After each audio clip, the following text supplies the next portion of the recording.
He's clowning Rob. No. Good Lord, Herb. We are live. We got live right after that.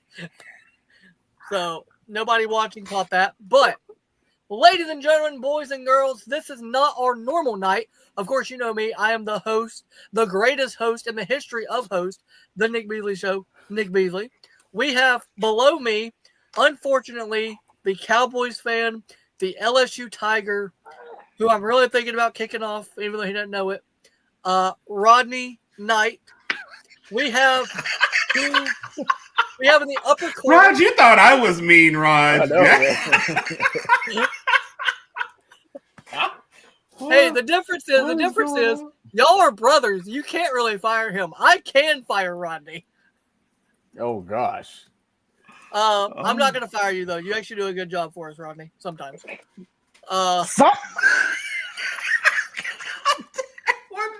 What is going on? In the upper corner, we have Herb from the Herb and Rodg Podcast, and below him, his brother, his best friend, his co-host, Rodg. Rodney, why did I invite you on this show? Actually, come to think of it, why did I tell you about it? Rodney, I swear you gotta fight back, man. You gotta fight back. Well, it's hard to fight back when you're wearing a Hawks jersey. That's the problem. Yeah. He don't even watch when you're a Cowboys fan. But when you're a Cowboys fan, it's really hard to fight back. First off, your Dolphins haven't done nothing since 1984. Hey, we are working through our personal issues right now, okay? From what I understand, Tyreek and Tua are in therapy. They're talking through their problems, okay? We're getting it figured out. Yeah, their problem is Tyreek. Exactly. I know, I agree with that. I actually said I think hey, as long as Tua does not suffer a third or fourth concussion, listen, we'll see. Whoa. We don't – hey, Tua's going to be just fine. All right, we didn't even worry about no concussion, okay? He's going to be just fine. He's learned how to slide. He's learned how to slide. And not slide head first. I hope so. He's learned how to actually slide. As a fellow Dolphins fan, I hope so, man. I really hope so. If he gets hurt, we don't have a lot of. We got Quinn Ewers. Yeah. Hey, you know what? We've got Zach. As I said it, I couldn't say it. We need to trade for. Won't give us Anthony Richardson for Tyreek? Is that a fair trade? I think that's a fair trade. We should have got Will Howard in the draft. That's what we should have done. Nick, you're getting on me, but your quarterbacks are Quinn Ewers and Zach freaking Wilson, and you're getting on me. Hey, I got a question though. I got a question. Is Micah Parsons going to be on the field Thursday night against the Eagles, or is he going to be in the suite with Howie Roseman? Hold on, is Tyreek Hill going to have another hissy fit on the field when he doesn't get what he wants? That's a guarantee. So, but he'll play through the season. That's a guarantee. But Tua going to go 4 games without getting hurt? Huh? When is the last time you heard a Dolphins fan say, this is our year? Plenty of times. Because I hear that every year from Cowboys. Last year. I've never said that either. Last year. I'm realistic. Last year. I'm over here looking at today's rundown, and I'm like, college football, Oh, okay. No, hey, we're gonna get into that. But we are going to get into that. We are going to get into that, and that's. Thank you for getting us back on track, Herb. You may want to come take over our podcast because we get into these problems all the time. College football week 1 preview. Obviously, we've got Alabama, the greatest team of all time. The dynasty, Alabama versus that team in Florida that we don't talk about. The Thomas Castiello, who's still running his mouth, talking about Florida State's the toughest defense he's going to face all season. That man must want to retire early because he may have to after week 1.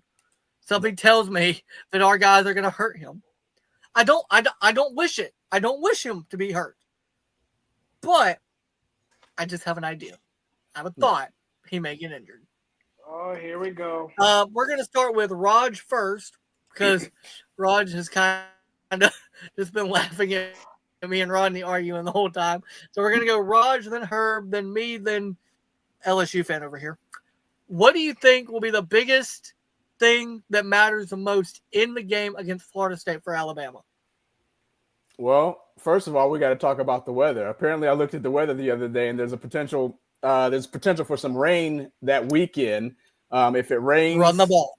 That means we're going to have to run the ball, and obviously Jam Miller is going to be out for this first game, maybe the second. We don't, we'll see when he comes back. But even with Jam Miller out, I still think we have a really, really good stable of reliable running backs. The fact is, we just haven't really seen a lot of them run the ball. We saw a breakout run last year from Richard Young, and the other guys. We haven't really seen too much from them, but I think we'll have enough of a running game to kind of put Florida State to bed in this game one.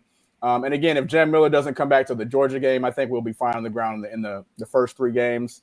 Would love to see I'd love to see Ty Simpson pass the ball a lot this first game to kind of balance out the offense. But again, if it does rain, that might throw some things off. And even with the rain coming in, if you see a couple of drop passes, ill-advised throws, some fumbles, people have to take this into consideration that if it does rain, then it is the weather. Then just don't blame it on Ty. Don't sit here and criticize Ty. Oh, he didn't do this. He didn't do that. It is what it is. But overall, I guess to answer your question, I just want to see a balanced offense. I just hope the weather lets up and so that we can see that. Herb, what about you? And also, do we have an update on Jam as far as if he's going to have surgery or not? I thought he was day to day is the last thing I heard, or week by week, I guess, really. Okay. So I think he avoided the major ones. But like Rod said, he's definitely out for week 1. If you keep him out for week 1, there's no sense in playing him in Louisiana Monroe.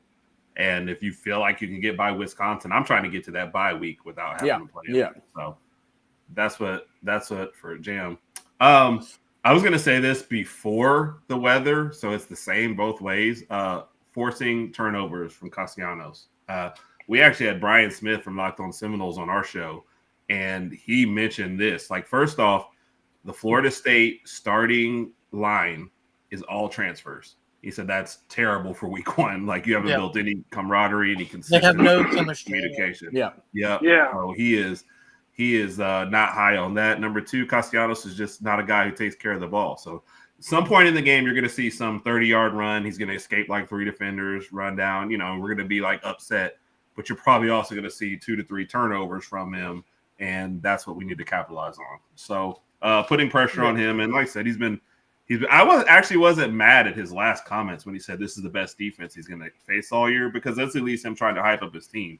But it's because he said so much other stuff that people take it into consideration now. But he's gone too far overall. And he's going to have to carry this team, and I think he's going to try to do a little bit too much. And, I mean, I know it's only snippets, but we've seen practices where we think he's terrible. We've seen him at Boston College where we don't think he takes care of the ball. I don't think he takes care of the ball. We're looking for at least 2 turnovers from him in this game. Well, he got benched at Boston College as well. He was bad enough to get Still benched. told him he was the greatest thing ever there. So, and the stats are not that good. If you look at his stats in 23 and 24, it's not that good. No. He's a very inconsistent quarterback. There's like last year when Boston College played Florida State, I look at that now as like that's just a wash game because Florida State was so bad last year on defense. He looked good in that game, but then you look at him throughout the season. That's really the only game where I was like, wow, he's a good quarterback. Yeah. The rest of his games, I was like, this guy is average. Yeah. And maybe even below that. My biggest thing, like I said, because he's mobile, he's going to get you somewhere, but it's not going to be overall good. Yeah. Well, that was my biggest thing is historically Alabama defenses have struggled against running quarterbacks, against mobile quarterbacks. I go back to Nick Marshall in the Iron Bowl in 2013, Cam Newton when he was at Auburn. Now that I'm thinking about it, it's really just a lot of Auburn quarterbacks were really mobile that we struggled with. Can I say this? Yeah. Everybody always says that, they struggle with mobile quarterbacks, but everybody struggles with mobile quarterbacks. Yeah. You'll get 1 or 2 defenses a year, like Oklahoma last year with Milroe. But on the other, you just didn't see enough of them back in the day. Yeah. Don't remind me about Oklahoma and Milroe. Don't get me I would say the biggest example of teams couldn't handle mobile quarterbacks. Look at Lamar Jackson when he was at Louisville. Nobody could stop Lamar Jackson when he was at Louisville. Lamar's an anomaly, though. That man runs like 99 speed. He runs like extremely fast. Him and Jaden Daniels are anomalies. They're super fast. Yeah. Some of these guys, it's not that they're super fast. They're just big bodies and can just run over defenders. Anthony Richardson at Florida, he's not that fast, but he's extremely physical and can run over defenders. Cam Newton. So that's Cam Newton. Big body and can run over anybody. Yeah. Yeah. Rodney, for you, what do you think the key to, Alabama winning, starting the Theismann season off the right way? How you feel about it? I think with Alabama, so really if you look at the Florida State roster, just like y'all were talking about, I'm looking at their roster. They only have 3 guys on the offense that are not transfers, like 1 or 2. Pretty much everybody on that offense, the offensive line, the running back, the quarterback, just like what we were talking about, everybody is a transfer. So I think what Alabama needs to do to win this game, attack the weaknesses, because just like what y'all were saying, there's no camaraderie. There's no connection between the offense with Florida State. And also Florida State, this is almost like a prove-it game, because remember 2 years ago, everyone was complaining that, hey, we should have been in the college football playoffs. They were undefeated. They won the ACC championship, but they weren't in the college football playoffs. Then last year, look what happened. They went 2-10, and after starting 2-0, they were 2-10 to finish the season. So this is a prove-it game for Florida State, and I looked at their schedule. This is probably their toughest game all year against you guys at Alabama. So I think with Alabama, just don't take the game lightly, because pretty much, I hate to say this is probably going to be an easy game for Alabama. Just don't take Florida State lightly, because anything can happen. Just like with all the sports, anything can happen. So don't take these guys not lightly at all. No game is easy, especially week 1, because neither team has played together yet. There's still things you got to figure out. Like on Bama's side, we are playing with a new quarterback. We now have to find who's going to be that bell cow back to step up and replace Jam for a couple weeks. Is Ryan Williams and Ty Simpson and Bernard and the transfer from Miami, Isaiah Horton, are they going to be able to mesh well together? Is the defense going to be able to mesh well together? What's the back end look like with Bray Hubbard and Keon Sabb? We know they're both great players, but we didn't get to see them play together because last year we had Malachi Moore, and then Bray came in when Keon got hurt. So there's a lot of different moving pieces. What's the defense going to look like in the secondary? But on Florida State's side, I'm not going to say this is a prove-it game for them, but this year for Mike Norvell is a prove-it year. Like, hey, I can win without Jordan Travis. Because last year, they brought in – take last year. They brought in DJU. Everybody was like, oh, okay, Florida State got a good quarterback, and then we saw what happened. They sucked. Well, he was bad. This year, they're bringing in Thomas, and everybody looks at last year's stats for Thomas and the year before that, and like he's an inconsistent quarterback, but he may thrive in a Mike Norvell offense at Florida State. He may do good. Plus, Florida State does have Gus Malzahn, who has coached against Bama in that offense and does know how to run an offense with a mobile quarterback. Yep. So there is that. There's just different changes both ways. I do think Alabama wins. We're about to do our score predictions for that game, but I do think Bama wins. I'll go first with my score prediction. I think because the chances of it being rainy, getting chemistry back together, I'm going to go low scoring. I'm going to say it's a defensive game, and I'm going to say Alabama wins at 20-17. I think Florida State keeps it close because of the weather. That close? Well, because of the weather. Herb, what about you? I'm going to go more like 33-13, somewhere in there. I think they'll definitely get some garbage, something. But I just think we'll wear them down. If I'm going for 2 turnovers, I think we get a couple of short fields and punch it in. And, Castellanos will make a player here too.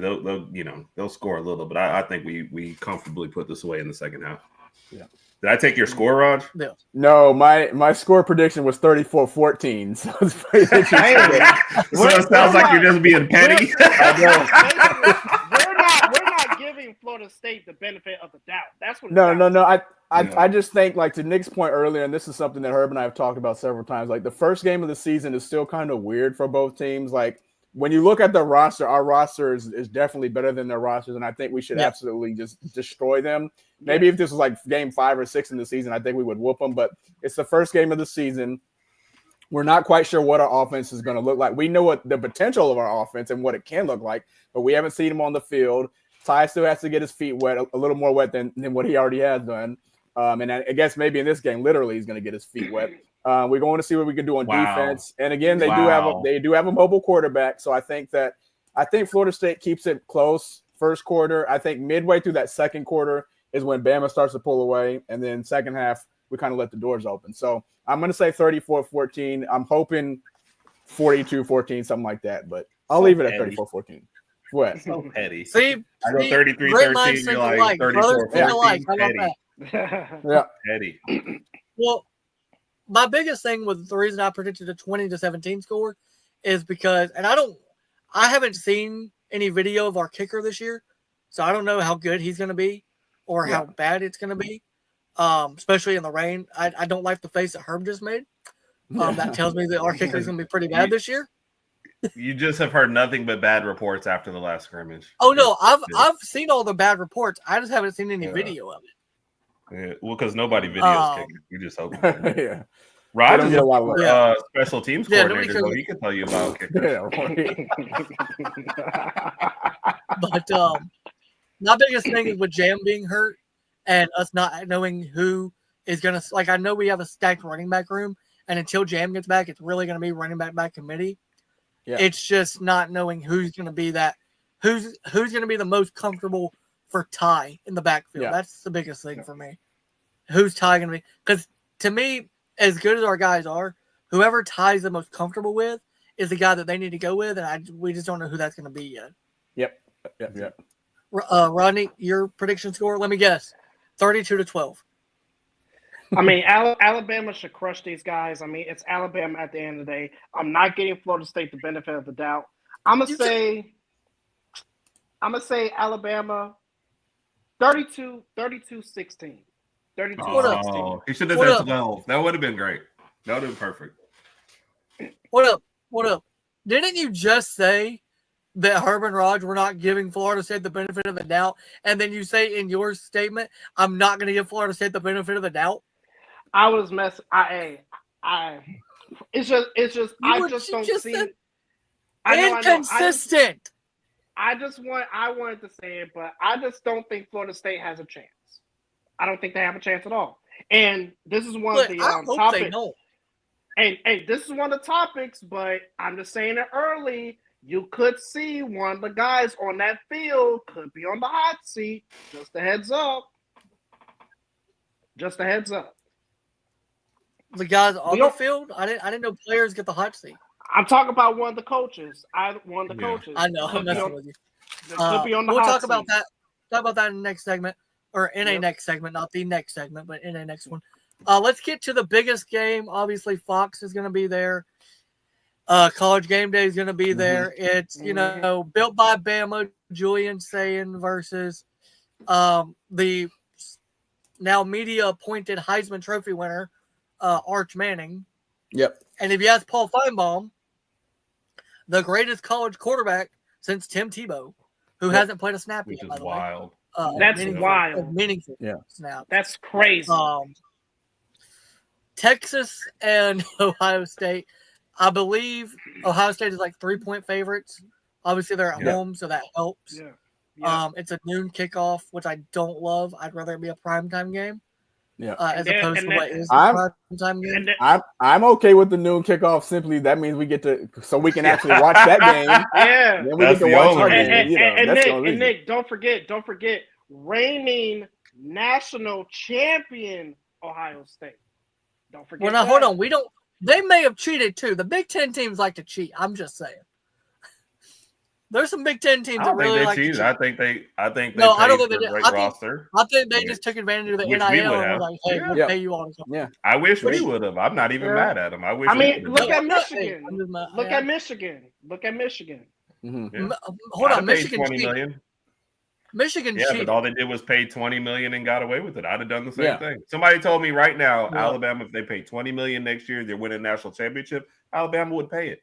They'd be like, if we do That's 40, right. can we get 2? Like that's what they would Yeah. do. I Yeah. promise. Bro, their fans, the fans would be like, we'll all come in together and help pay them. Yes. So the school Yeah. doesn't have to. Yeah. Yeah. There'd be enough of us. Yeah. It's only cheating. if you Especially get where caught. like, Yeah.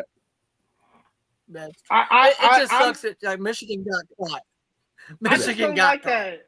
I With just the don't whole understand first how place, man. Texas. I just don't understand how Texas is ranked number 1 over the reigning national champions. I just don't understand that. Because they have the better roster. Top to bottom, Texas has a better roster. It's just I would And at least I- put I hate Ohio to State break it to number you. 2. Yeah. Look at the last Especially name with of the Texas quarterback of having Texas. lost as much as they did. I- That's crazy. But here's the Yeah. thing, just like you said, Nick, Arch Manning has not played that much meaningful football. I'm not So giving what- him the benefit of the doubt. like, I didn't call the Heisman committee and go, hey, let's just go ahead and hand the Heisman trophy to Arch Manning. Hey, let's just go ahead and make Texas the number 1 team because Arch Manning's the quarterback. I don't have a vote. Oh, If no, I I did, know, Ty I know. Simpson would have been Alabama would be number 1, and Ty Simpson would already have the Heisman in his house, in his hands. Because Mhm. So I'm on we're the not giving up. Heismanship. Hold this on, year. we're not giving no respect to Garrett Nishmeyer. We're not giving him no respect. You can't even say A his little last bit. name right. It's Nussmeyer. A little bit, Hey. but I Look, saw how he think played us Garrett- last I think year. Garrett's the best SEC quarterback. I think Garrett's going to be the best SEC quarterback going into the preseason. And then Theismann's going to take over. Because course when you was the wanna last say time Alabama. LSU – you realize the last time LSU won a regular season home opener? Or a regular season opener was 2019 with Joe Burrow? Yeah. They haven't won one since then. They haven't won an opener since then. None this decade. That is true. They haven't It's won a only been 5 championship years. this decade. It's Yeah. only been 5 Only years. been 5 years? Yeah. We've Rodney, only I don't- lost I see where five this is straight going. home I don't openers. think that was the argument you When thought. you're- I see where this is going. When you're in the SEC, going. when you're in It's the 3 against SEC, 1. It's when you're in 3 the against SEC, man, when you're in the SEC, only 5 years doesn't cut it. You got to win all the time, man, or you're on the hot seat. Hey, So all I know Hey, is Georgia. how many- Georgia got back to back. Georgia got back to back on you boys. So that's all I gotta say. On you, boy. First of all, they didn't, Are you first not- of all, they didn't get back to back on us. We beat them in the In national one of championship. those, man, they mollywopped y'all in the SEC championship in one of them.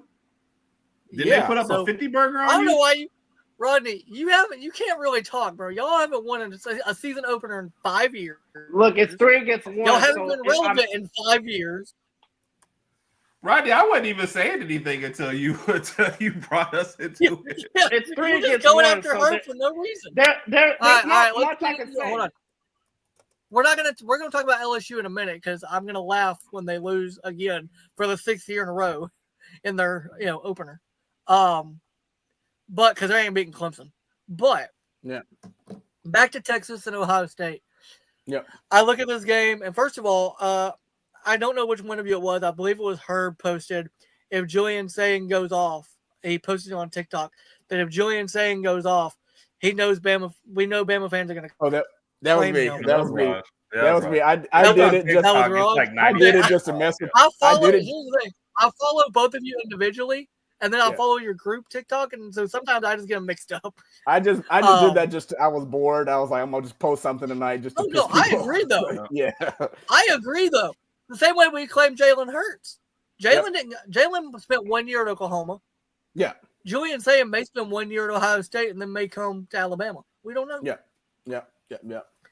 And Um, another thing, like but I when it will comes say to like recruiting, it's funny when like let's just say a Hey, guy leaves shout out Alabama. Whitwell Sports. Shout out to Whitwell Sports. Shout out Thank to you. Title man. Title.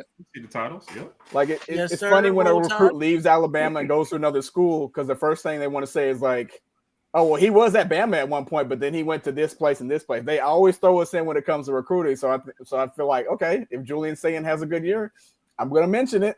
We're taking credit for it. Look, do it. Hey, Caleb Downs. Caleb Downs built by Bama. That's all I'm saying. Yep. I think Caleb Downs I'm is not built saying like he- Caleb Downs, Yeah, though. I think he was going to be great no matter what he did. Yeah. So, Yeah. What's up, Whitwell Sports Title Towel shout out. By the way, guys, go to Whitwell Sports and get your title towels. Yep. Wave them at Bryant-Denny Stadium, at Saban Field, all year long. Support the Tide. I don't have a sponsorship with them yet, so I don't have any codes or anything for you guys to use. But I've got my title towel always. I will hopefully be at the Alabama ULM game, and I'll make sure to FaceTime Rodney so he can see what a real winning team looks like, because he won't see that at LSU or in the Cowboys. Hey, Rodney, you think it's 3 versus 1, but it's show. really 1 versus 1. Rods and I are just sitting over here being chilling. Guests. Yeah. That is you. I deal with this all the time. Man. I deal with this all the time.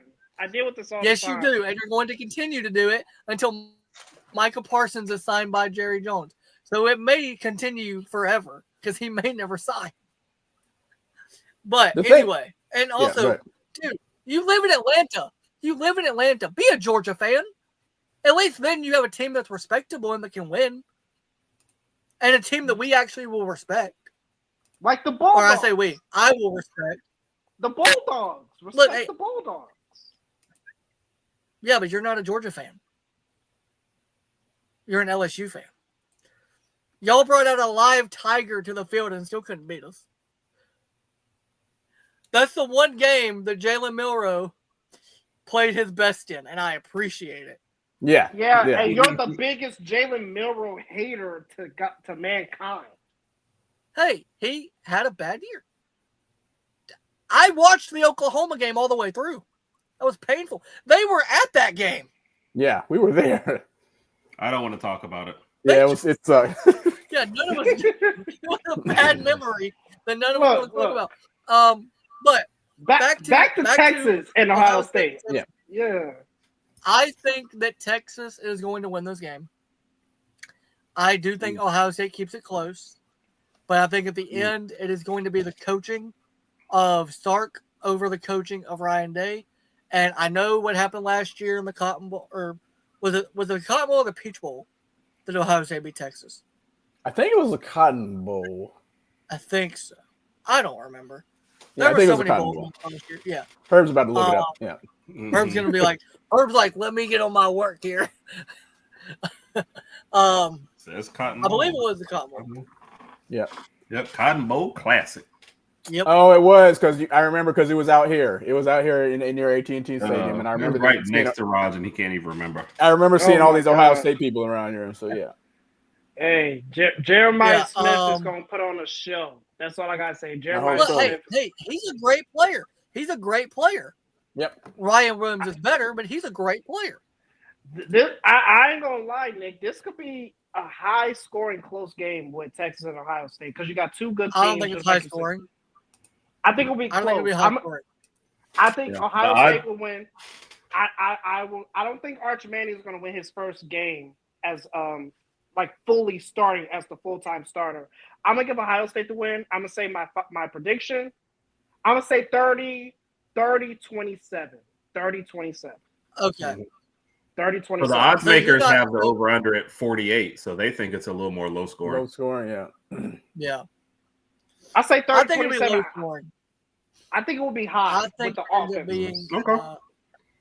I think because of the defenses and because I just think Texas this year will be the more physical team. They got a bad taste in their mouths from how last year ended with Jack Sawyer strip sacking Quinn Ewers and taking the ball down the field. Arch is getting his first shot. It's the last time that Lee Corso is doing College Game Day, which is going to suck. Yeah. And it's in Ohio State. It's banner day for them. It's ring day for them. I just think Texas is going to come out with their head on fire, and Sark is going to come up with some crazy game plan against Ohio State's defense. I do think it's a low-scoring game, but I think it'll be like 27-20. Like, it's close, but it's low-scoring. And I think it comes down to a field goal, and I think Texas No, my bad. I think it will come down to a touchdown, and I just think Texas is going to. I said the score, and then started thinking field goal back to the. How much are you counting field goals for? It's been a long week, okay? It's been a long week. You're forgetting the scores? I just think that Texas is they got a bad taste in their mouths, and they want to prove why they're ranked number one. And after what Tennessee went and did last year at Ohio State, embarrassing our conference, Texas better not lose this game. For sure. I'm tired of the whole Big Ten thing. The Big Ten is a fake conference, just like the ACC and the Pac-12, and actually they literally are a fake conference. Dang. And the Big 12, they're all fake. The only conference that matters is the SEC. It's the SEC. Because the greatest dynasty in the history of dynasties is in the SEC. Of course. And, unless you had their one good year. And the best team in the 2020s is in the SEC so far. Yeah, you're right. Alabama. No, UGA. I don't know who that is. That team don't exist. Watch Kirby Smart. What is your prediction? Yeah, watch Kirby Smart. Rodney, who you picking? Watch what Alabama does when Kirby plays. Rodney, did you pick Texas or Ohio State? I picked Ohio State. Right. I just think I'm going with Rodney. I'm going with Rodney. Wow. I do think lower scoring though. It could be an ugly game. I'm gonna go like 21-17, but I'm going with Ohio State. Yeah. I am too, Nick. I picked Ohio State to win. I think it's going to be like 24-21, and I do think that Julian Saint is going to surprise some people. Having Jeremiah Smith is obviously definitely going to help him out, but he's got some other receivers out there as well. I think the Ohio State offense definitely steps up a little bit, but I don't think it's going to. I would love to see like a 37-34 type of game, but I think it's going to be low scoring. Texas's defense is going to show up, but I think Ohio State gets the edge late in the fourth quarter. So I'll go with Ohio State 24-21. Jeremiah Smith is that. I'm just throw it up and hope he gets it. That's what I'm saying. So that's what I think. He's down there somewhere. Yeah, he's that type of caliber receiver. And if he comes out of this season, he could be a top 5 pick in 2026 NFL. He can't come out this year. He's still got to stay one more year. Yeah, he's got to go one more year. Yeah. Yeah, he could have probably been Ryan Williams and which, by the way, I hate to say this, Jeremiah Smith is the best receiver in college football. Yeah. Whoa. Yes, he is. He is. Yeah, I can agree with that. Yeah. I can agree with that. What? Unbiasedly, yeah, he is. Yeah. I was trying to be biased with it. No, I'd love to be biased with Ryan Williams. I just think Ryan was 17 last year and embarrassed Georgia. I mean. Yeah, he has to finish the year strong. But I think Ryan will have a better year this year because he has a competent quarterback that can get him the ball. That's my biggest thing. He has a quarterback that can read the defense. What I say right now is not indicative of the end of the year. I'm just saying right now, especially Jeremiah Smith. Yeah. Ryan Williams can definitely, I think Ryan Williams is number 2. I don't think anybody's wanting to take, if you're drafting, you'd pick one of those 2 guys. You're not taking who else, I don't think. It's just to do what Jeremiah Smith did in his lone season last year so far at 18 years old. Yeah. And a reigning national champion. And Ryan did the same thing at 17. Ryan did the same thing at 17.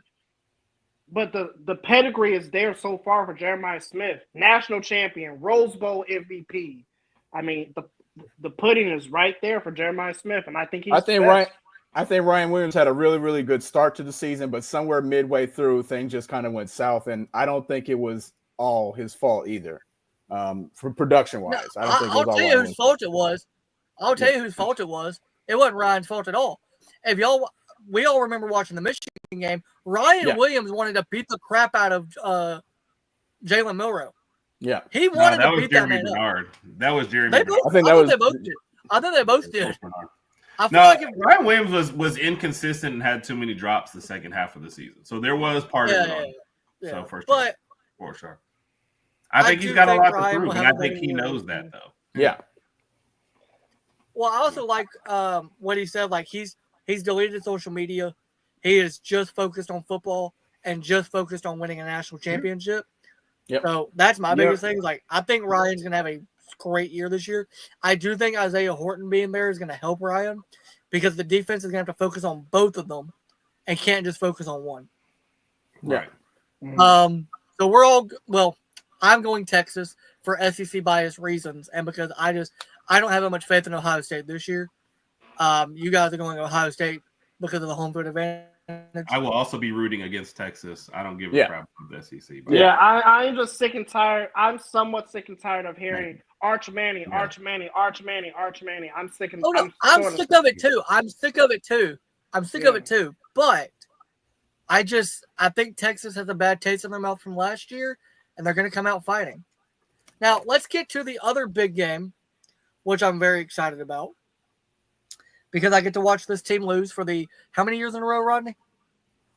It's been how many years now? Going on, what, 6? 6? This will be the 6th one, I think. 6. Yeah. LSU over it will be. LSU over Clemson. Yeah. That's all I got to say. LSU over Clemson. Now, first of all, that's not happening. That's real cute that you think that's happening, but it's not. LSU and Clemson, I believe this one's indoors. So, and it's a neutral site, I believe. So there's no home field advantage, and there's no weather impact. Correct? Yeah, because it's at Clemson. It's at Clemson. I thought it was at Clemson. Yeah. Yeah, it's at Clemson. Oh, is it at Clemson? Yeah. Yeah. Oh, well, then that changes my score prediction massively. And right now, Clemson's favored by 4.5. I have them only favored by only 4.5? Yep.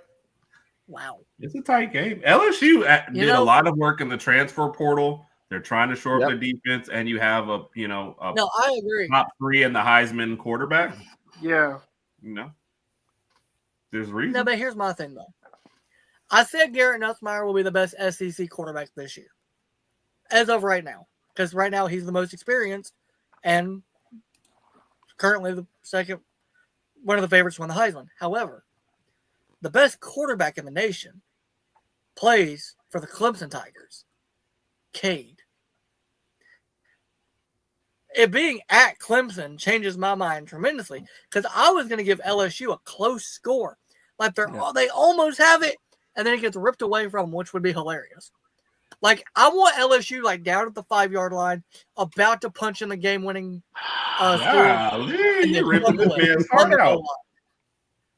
But I'm going to give the benefit of the doubt to the fact that it's at home and the fact that I trust Dabo Swinney, who's won a national championship, who's actually beaten Alabama for a national championship, over the guy who got embarrassed when he coached against Nick Saban in Alabama for the national championship, and the guy that hasn't won a game in the opener since going to LSU, even though he said he was leaving Notre Dame to go to LSU to win a national championship. I trust Dabo Swinney and Cade Klubnik more than I trust Brian Kelly. I'm not going to say Garrett Nussmeier because Garrett's a great quarterback. But my score prediction, this is, I said how week 1, you never know. Teams are still trying to figure it out. It can always be low scoring and be close. I'm going to go 49-0. Clemson beats the snot out of LSU. Are they? Forget Are the they SEC. even going to show up? They don't even get off the bus. Listen, I think it's going to be 35-0 at halftime. LSU's defense will show up in the second half. Their offense just won't do it. Oh, my gosh. Hey, shout out. What's up, Mike? What is the over-under for this game, man? I can't find it. I don't know, and I don't care. I have 57.5, Raj. Okay. So they think it's going to be high scoring. Yeah. So see, 49-0. It'll be the under, but still. Hey, Rodney, I want your score prediction before we get to Herb and Rodg. Go ahead, Rodney. What you got? I'm going with screw you, Nick. First off. Keep in mind that if I don't send you the link, you don't get on the podcast. Anyways, keeping it professional. I really, like you said, with Garrett Nussmeier, I really think he's going to be the best quarterback. Say his name right. It's Nussmeier. Nussmeier. Gosh darn it, man. Garrett Nussmeier. I do definitely think he's going to be the top SEC quarterback this year.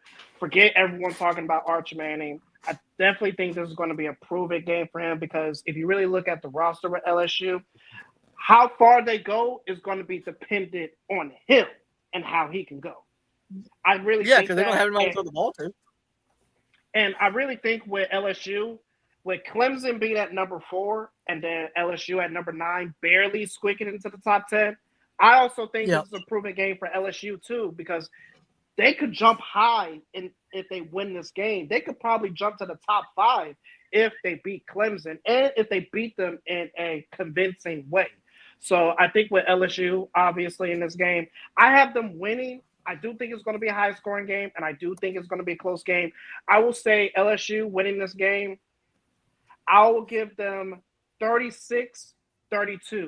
I think what really will it depend on is who's going to get the last touchdown and maybe who's going to get the ball last. Well, I can tell you right now, just based on history, if LSU's got the ball last and a chance to win the game, they're going to fumble it. Yeah. And I'm going to laugh. In fact, you know what, Rodney? I think we should stream that game. I think we should stream our reactions to that game. It would be entertaining TV. I want to see you watching an LSU game. And look, we can stream for Bama versus Florida State. So you can see me watching a Bama game to see how many things I'll throw at the TV this year if we mess up, which won't be many because, Theismann is coming. By the way, do you guys like that I've clipped it the Theismann season? I like that. You got to get some T-shirts made. Hey, you know what? We're actually thinking about doing merch. That might be the first thing. Theismann. I like that. Yep. If Rodney wears one, then I'm in. Yeah. Yeah, Rodney got to wear it too. Rodney, you got it. You got to rep the merch when we make it, dude. So if I make a Theismann, I am not wearing. I will refuse support the to wear channel. Anything. I will refuse to wear anything Alabama. No. It won't have Roll Tide on it. Just say Theismann. You got to support the channel, Rodney. Come on. I mean, come on, Rodney. Are you a team player? I support the channel. You're wearing a Hawks jersey. You should be able to wear anything. Hold on. Like you should not. What? I have a question real quick, Rodney. Real quick. Genuinely, I got a question for you, Rodney. What do you do for the channel exactly, other than show up on Tuesday? Yeah, wait a minute. This sounds personal. I'm gonna go ahead and give my score prediction. So I think that Clemson. This is not a shot at Rodney. I do honestly think Clemson wins this one 30-27. I think the home field, them starting off that way, I think a chance for them to take down an SEC team. And Clemson is, look, we had the guy unlocked on college football on today. He picked his national championship game, Clemson and Penn State, if you can believe it or not. So he is at least a Clemson believer. I just think they start off that. And then if you're LSU, losing the first game out of conference is not the end of the world. Not bad. So I know they start off slow, but all your goals are still ahead of you. Yeah, so, and it's a good loss. I think Clemson takes the first one. Yeah, it's still a good loss. And a close loss. Your goals are ahead of you until you lose to Alabama. Yeah. And then it all goes downhill. Honestly, you can lose to Clemson and Alabama and still make the SEC championship game. Yeah. There's only one SEC loss. So. You just can't lose to Oklahoma in the next to last game of the year. Yeah. That's what because we lost to Vandy and Tennessee. I'm taking Clemson too. Yeah. I got Clemson 37-30. Rodney, it's okay. I'll make sure to call you after the game to make sure you're okay, buddy. No, in all seriousness though, Rodney does do a lot for the channel. He helps out a lot. And he brings great insight. I just love messing with him. Just love messing with him. But I could not do the show without him because he makes it. See, we have good banter back and forth. See, I couldn't do a solo show. The people that do shows by themselves, I don't know how they do it without having guests on because I can't. Without having a co-host, it's hard to do one. One of the best Herb and Rodg shows ever. Rodg did it solo, and it was amazing. I was hydrated. I may have to go watch that. Alcohol helps. Go watch that. Alcohol helps. Oh yeah. That is very true. That's very accurate. Those were the three big ones for the week 1 preview. We're not going to preview all the games because we did that. There'd be a lot of games. So we're all on Clemson. Yeah. And then, Rodney is being a fan and supporting his team. And apparently won't wear a Theismann shirt to support our channel, but he'll wear an Atlanta Hawks jersey on the channel. I'm from Atlanta. I used to work for the Hawks. Give me a break. That's not my fault. I'm not the one that hired you to work for that embarrassing franchise. That's a personal problem you need to take up with that guy that hired you. Well, let's get into the next thing. SEC quarterback breakdown.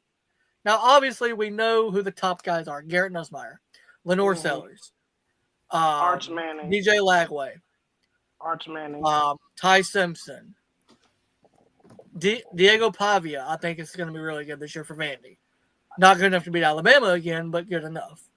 Can you say his name? I think you forgot one more person. You forgot one more person. You didn't say his name. No, I didn't. I didn't forget Gunnar Stockton. Just to please everybody, just say his name. Just to please. I don't know who you're talking about. I just said the 6. He's trolling. He's Garrett Nussmeier. Okay, yes, I guess if you want to include him because of his last name, not because of anything he's actually done on the field that's been important. That quarterback in Texas. What's his last name? It's like a really famous last name. I'm trying to think. Oh, yeah. Peyton Manning's nephew. I can't do it. Listen, bro, I've listened to Paul Feinbaum all summer talk about how great Arch is going to be. In fact, I want to get y'all's opinion on this because this morning on First Take, Paul Feinbaum, and I want everybody's opinion. Feinbaum said that he believes Texas would have beat Ohio State last year if it wasn't for the inferior quarterback that Texas had. Cap. I personally don't believe that Quinn Ewers was inferior. I think that team just fell apart at the end because Ohio State last year was a much more physical football team.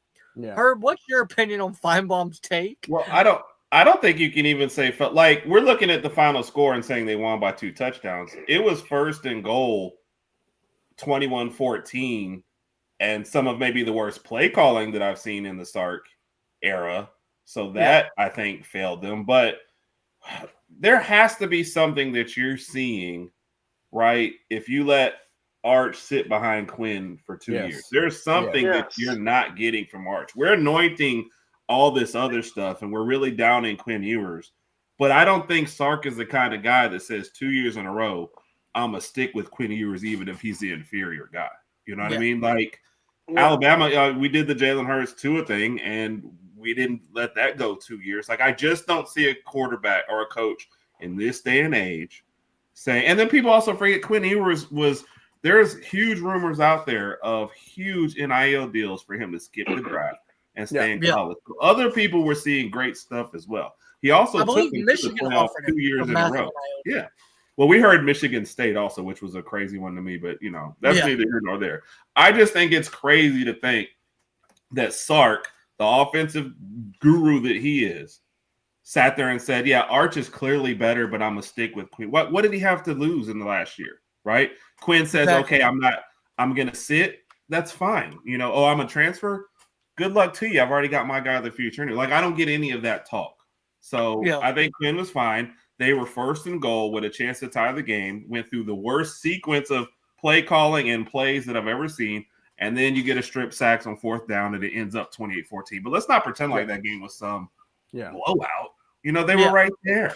If Arch had faced Ohio State's defense, he would have probably just did just as good as Quinn Ewers did, to be honest. Arch is a little bit more Georgia and said, no, he can't handle it. Let's bring him back out. Like, come on, let's not act like Quinn Ewers was a slouch. He wasn't a slouch at all at Texas. No. He wasn't. The only reason he fell, I believe the only reason he fell in the draft as low as he did, to what, like the 6th or 7th round, was because he got injured at Texas. He got injured at Texas. And let's not forget, he came back early. Every year. And he came back early last year because he was not 100% when they brought him back. Yeah. They brought him back for the Georgia game, and he wasn't 100%. He played the rest of the year. And he probably would have made more money in college. He probably would have made more money staying in college. But then again, the question is, would he have started? Absolutely. And then also, would he have stayed healthy? That's not good. Yeah. And the thing is, if he would have stayed that extra year, say if he does well, where would he be drafted in the NFL draft? 3rd round, 4th round, maybe? Well, that's what I'm saying. If he had stayed, I don't know if he would have started because it seems like they're ready to appoint Arch as the new quarterback. So if you're not starting, you're probably going to fall 6 or 7 rounds again. Though, and like I understand, like the Manning family believe you can't lose your job to an injury. Yes, you can. Okay. We talked about this. Say that to Drew Bledsoe. You absolutely can. Say that to Drew Bledsoe. Nick, if you don't do that, there's no Tom Brady. So I'm not even. Hold on. And to my Cowboys fans, if you don't believe that you can't lose your job to injury, ask Tony Romo. Who did he replace in Dallas? Drew Bledsoe. Thank you. Well, who replaced Tony Romo? Dak's rookie year. He wasn't supposed to play. Yeah. Romo had to retire from football if he got hurt. But the point being is like Quinn, I watched Quinn against Ohio State. I watched him against Georgia twice. He played well in all of those games. He was just banged up. That was the only thing about Quinn. He was injured. Yo, shout out. What up? What's going on, buddy? Hey. We are here talking to this LSU fan trying to convert him into, oh my God, I didn't realize. You need to come to the good side. Hey, Rodney, this is okay. He's actually a Vols fan. I am so sorry. Yeah, we don't talk about Tennessee here. We don't talk about Tennessee. No. Well, hold on. We're going to talk about them because, they got a quarterback too. He's at the bottom of my list, but he's on the list. If his name is not Peyton Manning, we don't care about Tennessee. No. Well, first of all, Peyton Manning, I don't recall his college days. I recall him going from high school to the NFL. As far as I'm concerned, he only played for the Colts and the Broncos. He never played at that school in that state that wears orange. Yeah, he mentioned it. Joey time. I need y'all's opinion. Actually, Rog, real quick, your opinion on the Paul Feinbaum, Quinn Ewers being inferior take. I don't know if he was necessarily inferior. I think Quinn Ewers did as good as he possibly could, but like Herb made the point earlier, he was injured every single year at Texas. I don't think he played bad last year. I think he's a good quarterback when he's healthy. One thing that Quinn Ewers does like is mobility, though. He's not good. He's not going to scramble. Kind of like Mac Jones. Whenever we saw Mac Jones scramble, we all got really, really nervous. We're like, dude, Mac, just get out of bounds. Mac almost hurt himself sliding. That was the worst I've ever seen in my life. Yes. and guess what? That's the same thing that hurt him in the NFL as well. He couldn't scramble.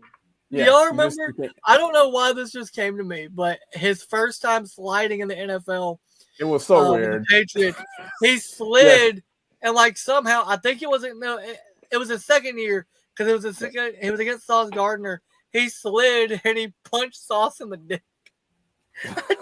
I don't remember that one. I got double check. Yeah, I remember Google that or not. I remember it being a thing of like people were like, did he just grab Sauce's dick? No, he punched him in the dick.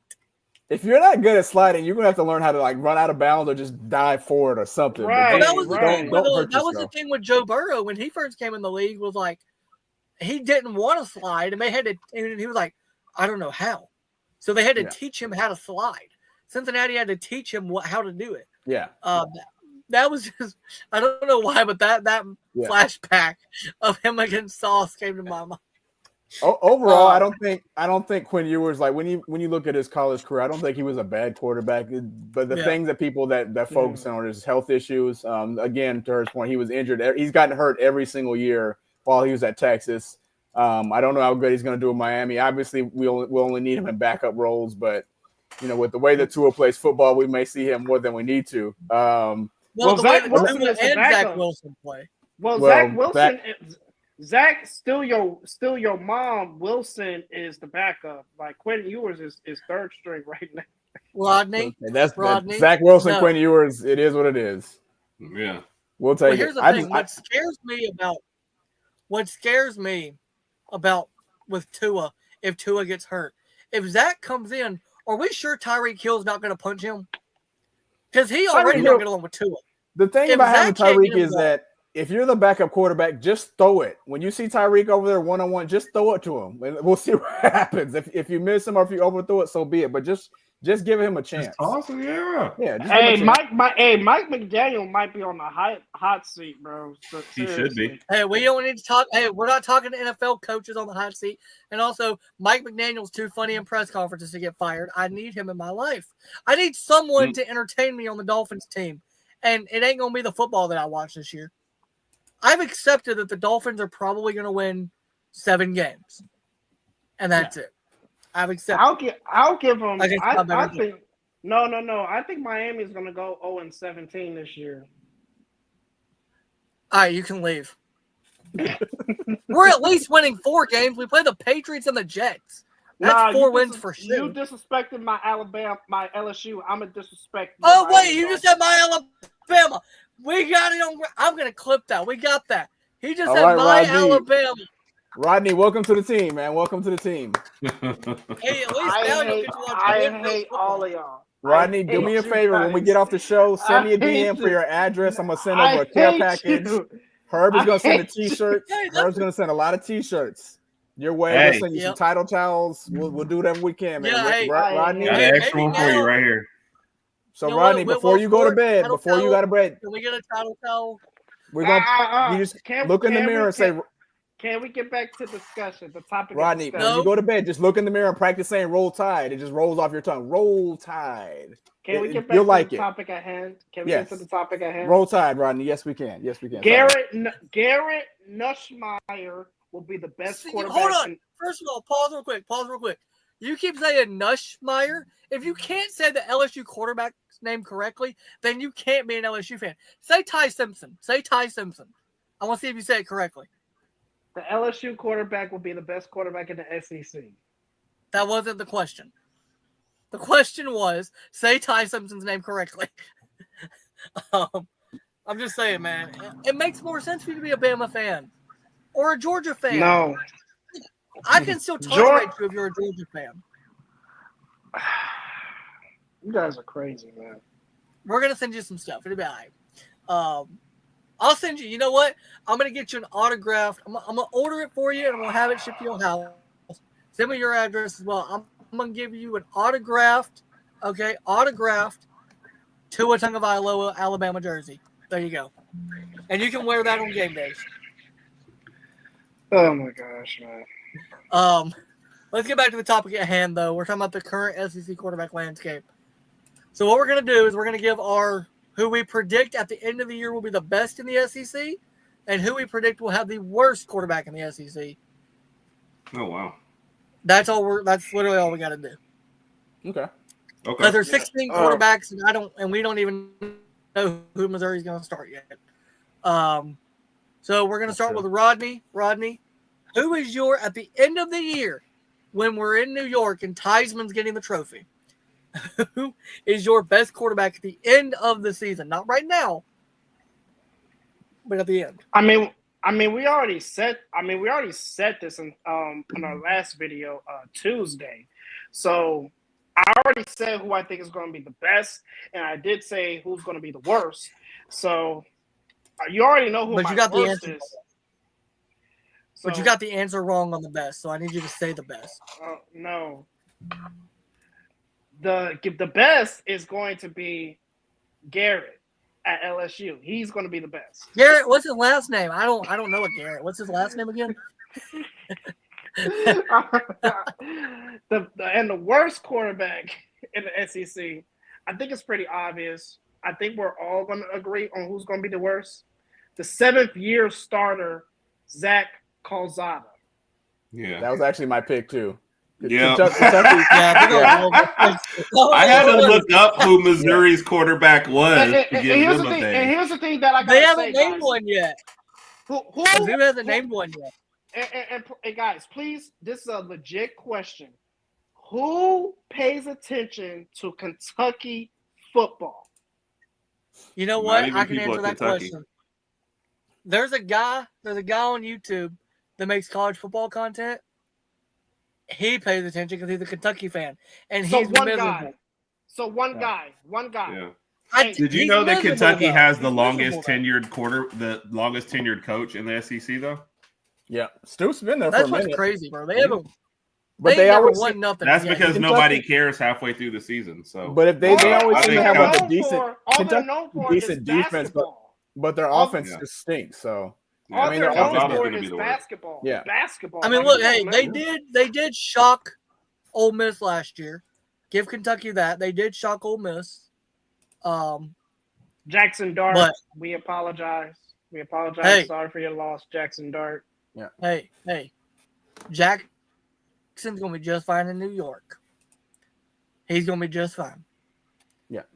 Him and Brian Daboll, they gonna get the Giants to average. Well, and also let me say this: I'm gonna give you my underrated quarterback out of SEC, the guy who could shock some guys. Now that if you say the Auburn quarterback, I will hurt you. No, Carson Beck is now at the U. So we did see a little bit of him in the SEC championship game against Texas. Gunnar Stockton. I think he could be the most underrated quarterback in the SEC. Now that Carson Beck is at the U, he's got a chance to fully grasp the team of the Bulldogs. Okay, well, you're wrong on your underrated. You're correct on your worst, and you're wrong on your best, which is not surprising. Herb, for you, who's the best, who's the worst, and I guess since Rodney added it, who's the most underrated? It's tough because I feel like you guys are going to pick Ty, so I don't want to just be an Alabama thing. I can tell you right now, I'm not going with Ty. Issues. You're not going with Ty? I'm not picking Ty as the best. I'm not, no. I kind of want to pick Lenore Sellers, but I just don't think he's got enough on offense around him. But I might just go with Lenore Sellers anyway. Except for one game against Alabama, I think he'll have a good year. And mobile quarterbacks are really coming around. If I didn't go with worse as Calzada, I would probably give it to Joey Aguilar from Tennessee because I don't think Nico is great, and I think they've downgraded. So I think that's bad. Underrated, maybe Simmons because we've only seen a glimpse of him. So it was a great glimpse against a great team. So it'd be interesting. I feel like Ole Miss missed their best chance last year. So now nobody's talking about them at all. So because it's hard to say Simmons when I've only seen him once. But they lost a ton and nobody's talking about him. So this might be a great year to get in. So I'm gonna go Simmons. Yeah. All right. Raj, your best, worst, and most underrated? I gotta go agree with Rodney. I think Nuss is gonna be the best. I think Nuss has already proven himself last year. I think he's gonna come out swinging from game one. I think he's gonna end up with the most passing yards in the SEC. Worst, we already agree with Zach Calzada. Underrated, I guess I'll put in Ty as underrated because I think Ty, as far as passing yards, he has the potential to throw for 3,000 to 4,000 yards this season. But I think it's going to take some time to kind of get. Shout out to Cat. Thank you. What's up, Cat? We appreciate it.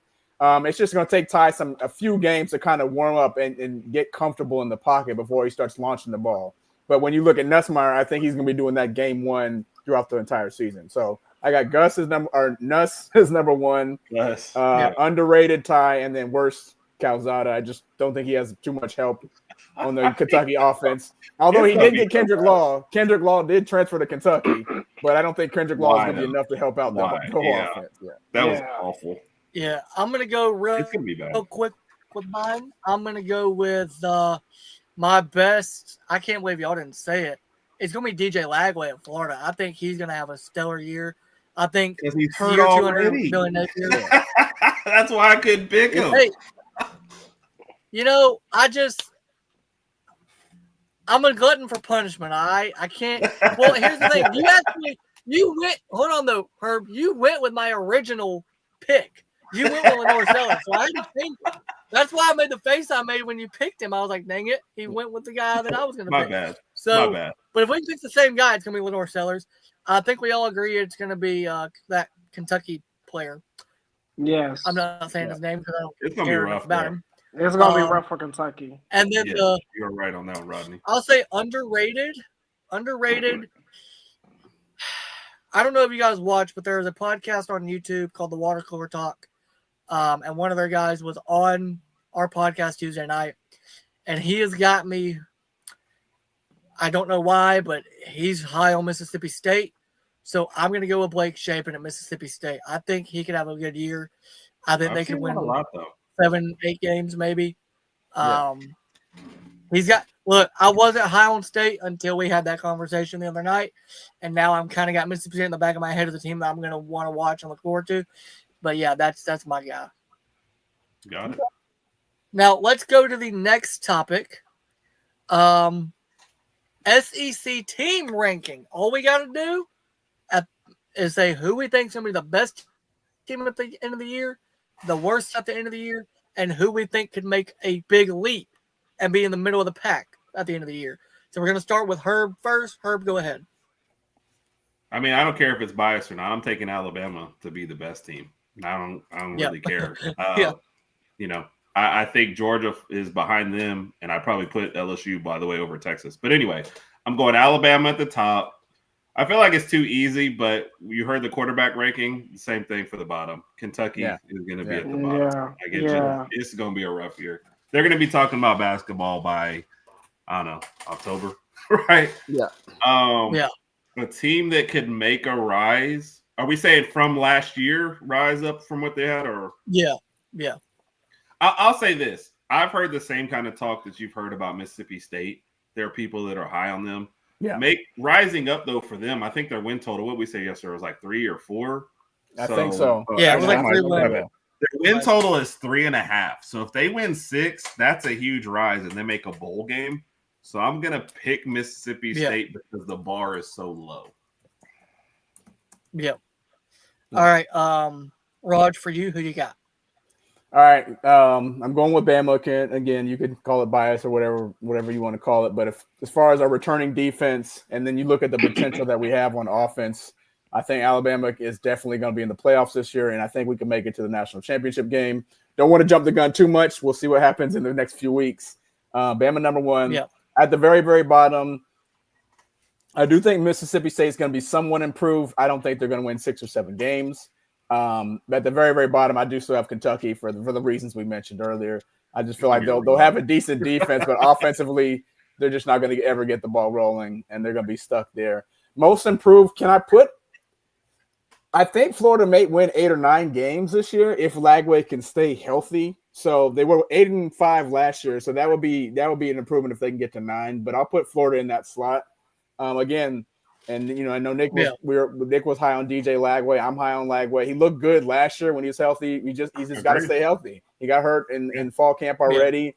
Obviously, he should be ready to go for game 1. But if he can stay healthy, I think Florida's defense is going to help out too, and it should be pretty good. But I'll go with Lagway right there. I like it. Yeah. In Florida. Rodney, for you, your best, worst, and then middle of the pack, who can make a jump? So I got, without being biased, I'm gonna say the best is going to be UGA. I mean, Kirby Smart. I trust Kirby Smart a lot. Take LSU, Rodney. See, we're being biased. You can be, bro. This is not LSU. That's your team. We are not signed to an ESPN contract where we have to say unbiasedly. All right. I'm gonna be all right. Fine. I'm gonna be biased. Obviously, I want LSU to go undefeated. I want LSU to be at the top. So biasly, I'm gonna say LSU is gonna be the best team in the SEC. They're gonna make the national championship, win the SEC championship, and everything. Now, bottom. I mean, I think we're all agree. Herb, Raj, Nick, I think we're all going to agree. Kentucky is going to be at the absolute very bottom.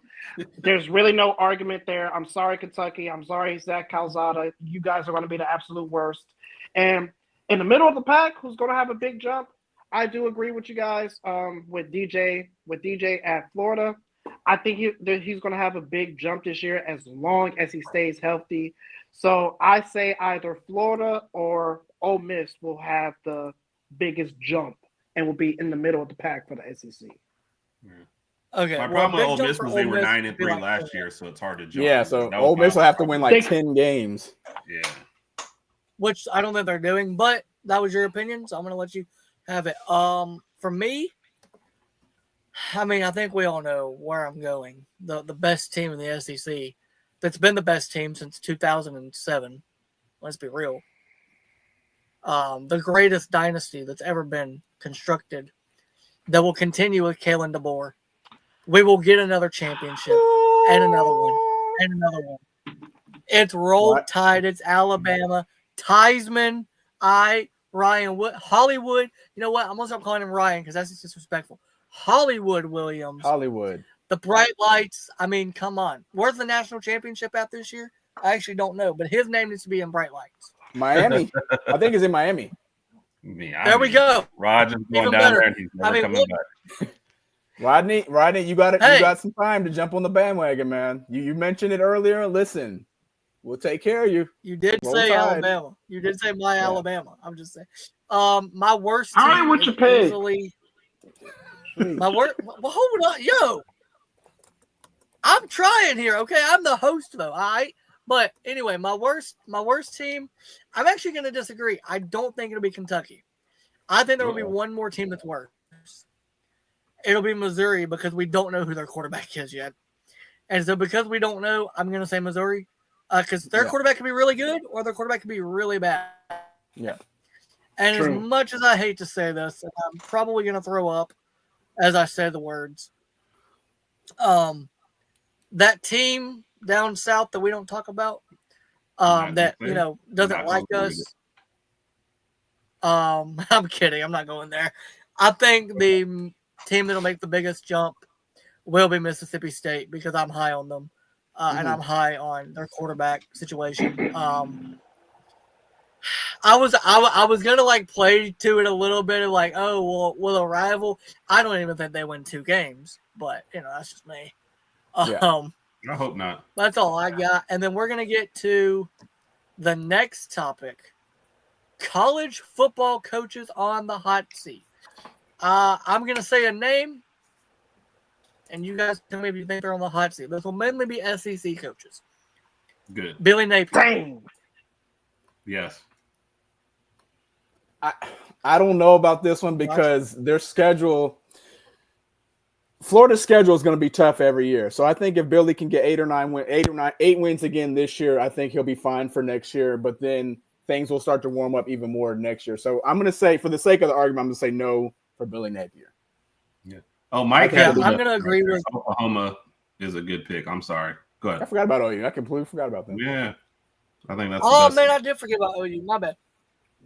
That's why Mike is Mike. My bad. I forgot about OU. Good pick. Mike. Sorry, go ahead. I'm sorry. Rodney, who did you have as your worst? My worst team? Not your worst. No, who did you have as your for Billy Napier? Is he on the hot seat? Yes or no? No. I say hot seat. I said his name already. I'm going Mike to Norville. say no. I say Mike Norville is on the hot seat. At Well, he's Florida State, but all right. Let's go to this one, and this one I don't agree with at all. I think it's stupid. For some reason, people seem to believe that Kalen DeBoer is on the hot seat. No, I'm going to say no. No. What? How? How? No, because it's Alabama and he only won 9 games.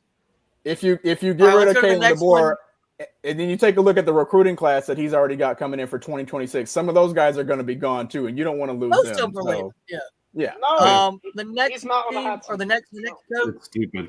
There are people who wanted him fired last year. It's dumb. Yeah. Rodney's team, Brian Kelly. Yes or no, is he on the hot seat? I'm going to go with yes because they expect a championship this year because Ed Orgeron did it in his 4th year. Yeah. Saban did it in his 4th year. And Les Miles went and did it in his 4th year. And this is year 4. I'm actually agree. I'm going to say yes. I say yes too. Yeah. And I feel like the time to strike for LSU is now with Garrett Nussmeier. So if they don't even make it to the playoff this year, like I don't know who their starting quarterback is going to be next year. And then they're going to lose some defenders. I think Aaron Anderson will be gone. So they're going to have to revamp for next year. And then, again, you're in the SEC. You have to win now. Yeah, so. Yeah. We had an LSU person on there, and she said the LSU coach is always on the hot seat. So it's tight.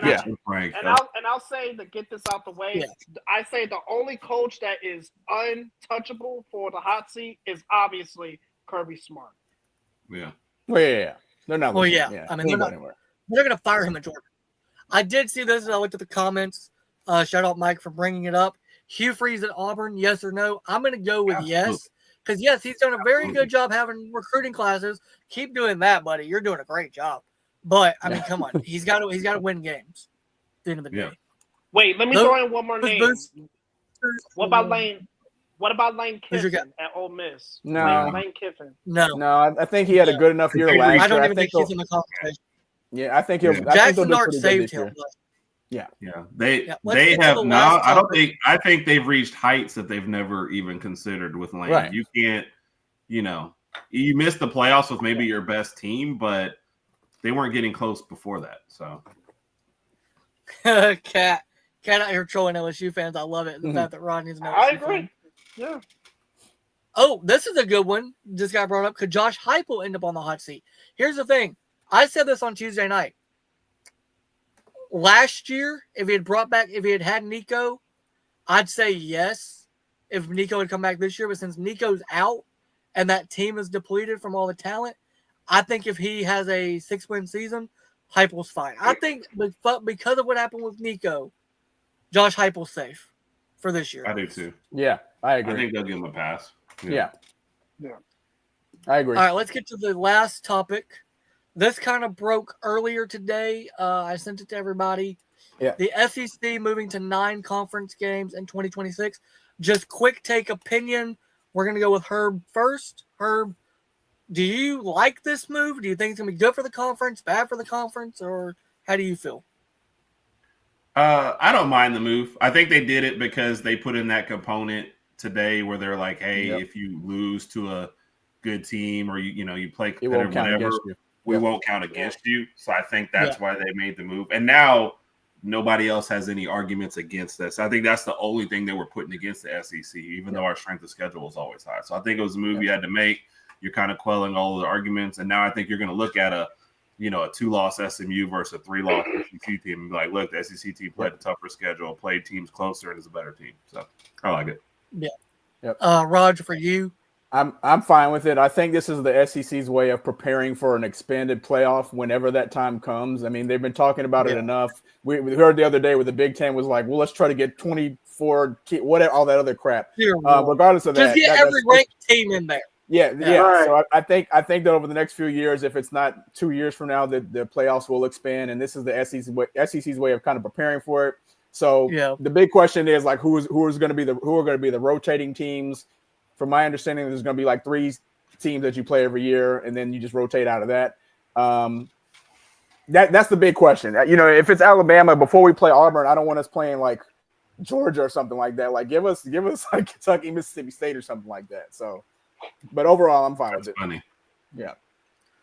Rodney, for you, your opinion on the move? I don't really mind the move. I don't mind the move at all. I think the biggest question is who's going to be the new rivalry with these with the 9 conference games. Could we see a new rivalry with Alabama, Georgia? Could we see a new rivalry with LSU, Georgia? Who knows? But I don't mind the move. Georgia has to beat us to be a rivalry. So I don't think we're good on that. I don't think Georgia beats that would be tough playing Georgia every year. That would be something else, man. Hey, we almost played them every year early on into 2020. Between national championships and SEC championships. Yeah. Until Texas came in the conference, it really was Bama, Georgia every year in the SEC title game. Yeah. Saban, Saban just couldn't lose to Kirby. It just didn't happen. It happened one time. And Kirby's hanging on to that. I like it. I think obviously having, the Big Ten has 9 title or conference games. I think this is good for the SEC. It's good for the TV deals with ESPN.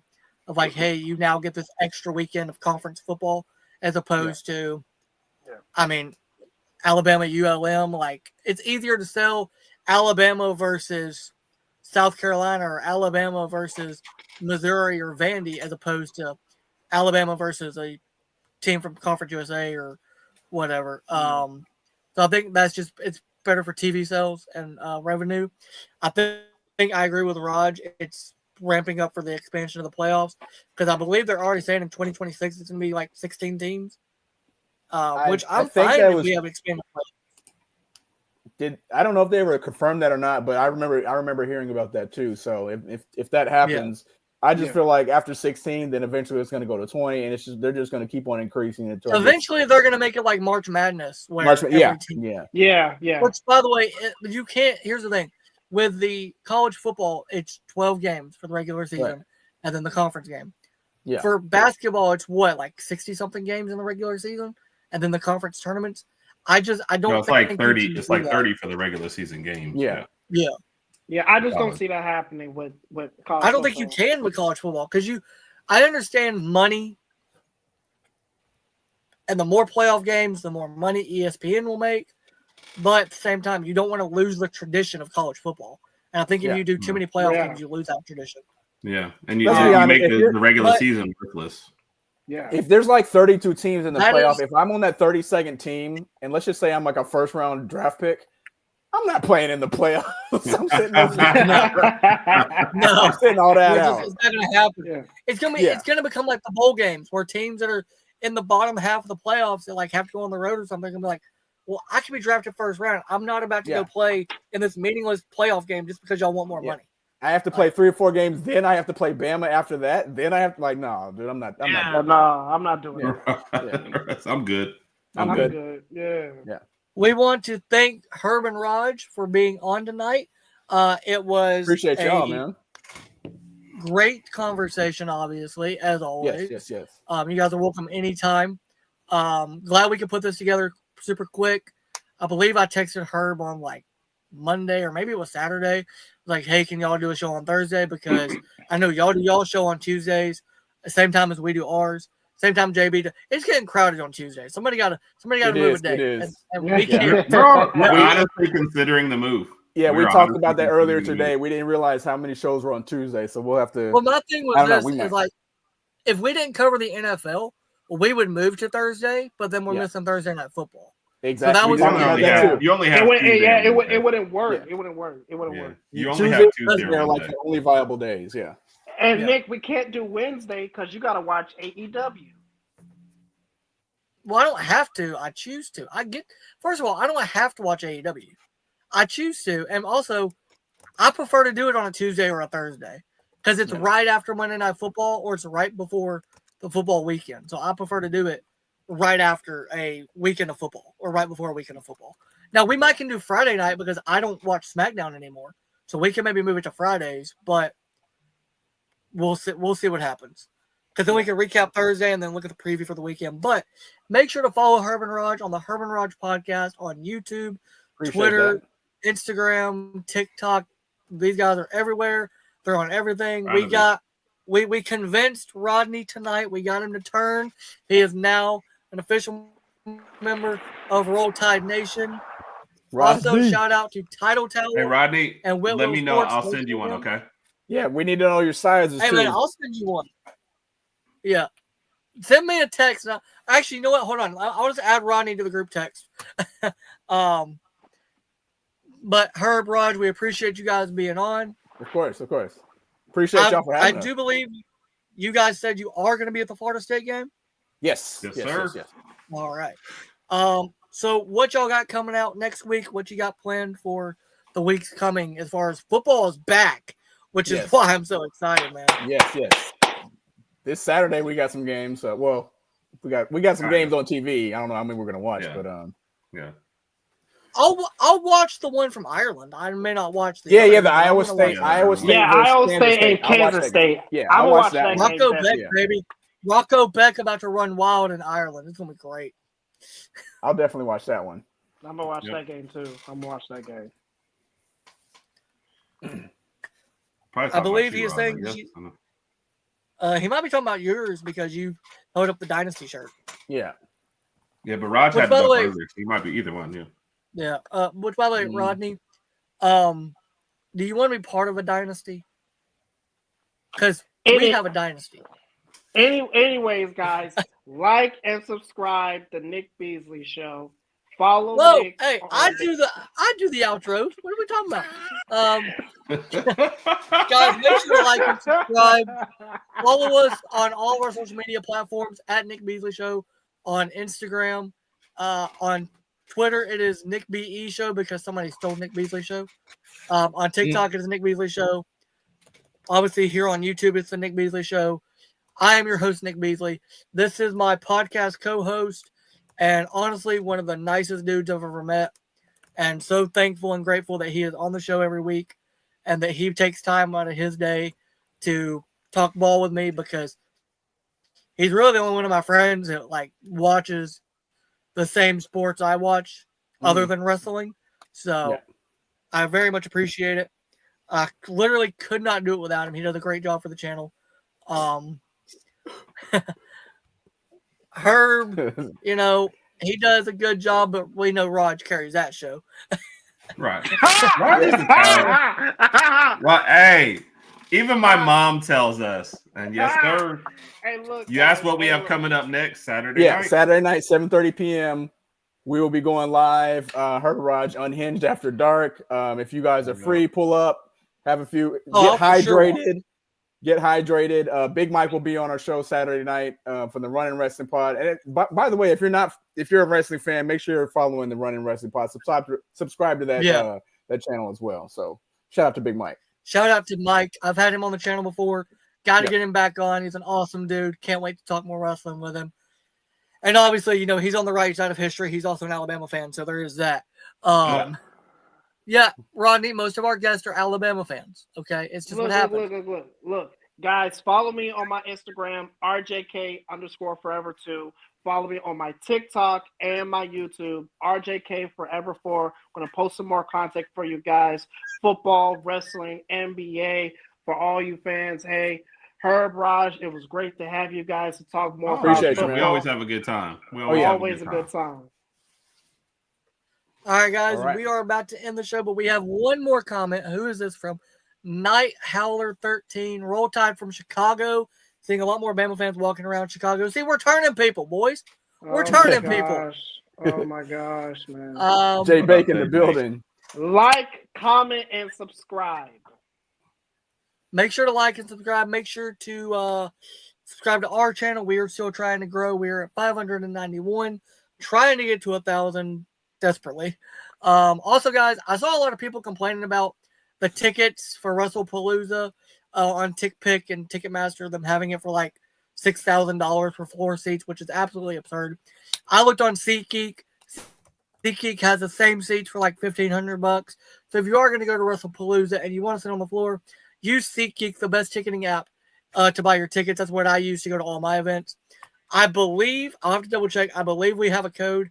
I'll have to double check, and I'll have that for the next show, and you guys can get a discount on those tickets as well. But again, guys, SeatGeek is the only ticketing app to use. It's the one I use. I'm sure it's the one Herb and Rodg use. I know it's the one Rodney uses. Green dots mean good, red dots mean bad, so make sure you check that out. Make sure to click the green dots. And also, they show you your seats. They show you where you'll be at. I was looking at Bama tickets earlier for the ULM game. It showed me exactly where I'd be sitting, exactly what I'd be seeing. And that's the only ticketing app that does that. So use SeatGeek for all your tickets. Yeah. Yep. And again, guys, just make sure to follow Herb and Rodg on all their socials. Make sure to check out all of their shows. They are live every Tuesday. I know they're live every Tuesday. I don't know about the other I know they'll be live Saturday. Night, Saturday Tuesday, night, 8 p.m. Central Standard Time. Saturday, 7:30 p.m. Central Standard Time. The Saturday time gets going. Yeah, Saturday. Once season starts, the Saturday times will change around for obvious reasons. We don't even if Bama plays at like 2:30, there's probably going to be a night game on we want to watch. So we'll have to juggle those times. You'll figure it out as you go along. Yep. Also, guys, I know Herb does the Sunday night Talking Bama on the Bama Standard. Make sure to check that out. JT, JB, and them boys, they do a great job. I watch it every Sunday night, and I believe, are y'all moving to Saturday night Talking Bama after Bama games, or are y'all going to be on Sunday still? Man, I think because if they stay Sunday, but Bama Standard already has a recap show on Saturday. Yeah, so I think they're staying Sunday, but I think they're trying to figure out that window between NFL games to move the time to, because you don't want to be on during Sunday night. You can do Sunday mornings. Well, no, you can't. Church, you can't do Sunday mornings. Yeah. The preacher up there watching. Maybe you can do it during like the Cowboys game. it when the Cowboys are on prime time. Nobody's gonna be watching that anyway. Oh my And look, guys, comment, like, and subscribe, guys. Yes. Rodney's trying his best over here. All right, guys, we fighting for his appreciate life. you guys watching. Appreciate you, man.